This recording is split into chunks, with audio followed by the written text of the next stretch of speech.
దామోదర మాసం అని కూడా పెద్దలు చెప్పినటువంటి అంశం. ఇవన్నీ ఎందుకు చర్చించుకుంటున్నామంటే, ఏదైతే మనం సమాజంలో చూస్తున్నాం, కుల మతాల పట్ల ఉన్నటువంటి విద్వేషం ఏదైతే వాళ్ళ సమాజంలో మరింత పెరిగిపోతుంది అనేటువంటి ఒక భావన మాత్రమే కాదు, ఒక ఆందోళన మనందరిలో కలుగుతున్నటువంటి సందర్భంలో మన బిడ్డలకి మనం తెలియజేయవలసినటువంటి అంశం, దేవుళ్ళకే లేనటువంటి ఆ భేదాలు మనకెందుకు అనేటువంటి విషయాన్ని మనం ప్రధానంగా మన బిడ్డలకి తెలియజేయవలసినటువంటి అంశాలు. ఉసిరి చెట్టుకి పూజ చేసుకుంటాం మనం అందరం కూడా. ఇప్పుడు కూడా మనం అక్కడ మామిడి చెట్టు కింద అక్కడ ఒక ఉసిరి కొమ్మను పెట్టి మనం అక్కడ పూజ చేసుకోవడం జరిగింది. అయితే పెద్దలు చెప్పేటువంటి విషయం ఏమిటంటే, ఉసిరి మొదల్లో ఏదైతే ఉందో అక్కడ విష్ణుమూర్తి అక్కడ ఉంటే, కొలువు ఉంటే, మధ్య భాగం ఏదైతే ఉందో ఉసిరి చెట్లో అక్కడ శివుడు ఉంటాడని, అదేవిధంగా కొమ్మల్లో బ్రహ్మదేవుడు ఉంటాడని చెప్పి పెద్దలు విశ్వసించడమే కాదు మనందరికీ కూడా తెలియజేసినటువంటి విషయం. అంటే చెట్టు కూడా అటువంటి భేదాలు లేనటువంటి సందర్భంలో మానవులైనటువంటి మనకి అటువంటి భేదాలు ఎందుకు అని చెప్పి పెద్దలు తెలియజేయడం.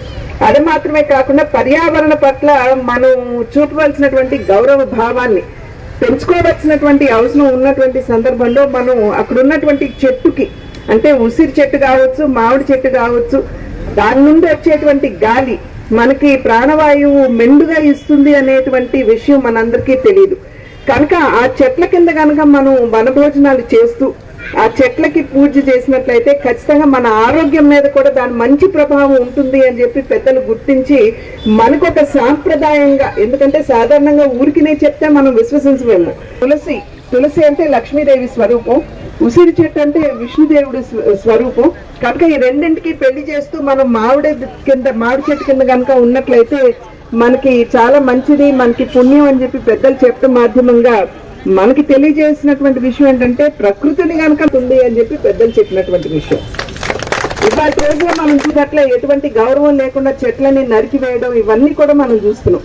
కనుక ఈ యొక్క కార్తీక మాసానికి సంబంధించినటువంటి ప్రాధాన్యతని మనం గుర్తించి మనం అర్థం చేసుకుని మన బిడ్డలకు కనుక తెలియజేసినట్లయితే రాబోయే కాలంలో వారు కూడా చక్కగా ఈ ఆలోచనలకి అనుగుణంగా వారి జీవన ప్రస్థానాన్ని, వారి జీవితంలో మార్పుల్ని తెచ్చుకుంటూ ముందుకు వెళుతూ ప్రకృతిని కాపాడుతూ భగవంతుడి మీద విశ్వాసం నిలుపుకుంటూ మరి ప్రజల మధ్యలో లేదా మనుషుల మధ్య ఉన్నటువంటి ఈ విద్వేషాలు ఏవైతే ఉన్నాయో వాటికి అతీతంగా పిల్లలు పెరిగేటువంటి అవకాశం ఉంటుంది అని చెప్పి గుర్తించి, కేవలం పెద్దలు మాత్రమే కాదు మన బిడ్డలు కూడా ఈ యొక్క సమారాధనకు వచ్చే దిశగా మనం అందరం కూడా ప్రయత్నం చేయాలి అని చెప్పి అభ్యర్థిస్తూ మరి ఒక్కసారి మీ అందరికీ కూడా అభినందనలు, శుభాకాంక్షలు తెలియజేస్తూ సెలవు తీసుకున్నాను.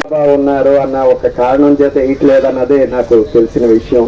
కనుక మా భట్రాజులకి కార్పొరేషన్ వేసి డైరెక్టర్లను వేయవలసిందిగా మీ తరఫున మేము మా కులాన్ని నుంచి ప్రార్థిస్తున్నాం. ఆంధ్రప్రదేశ్ పెట్టాల్సింది. ఒక నిమిషం.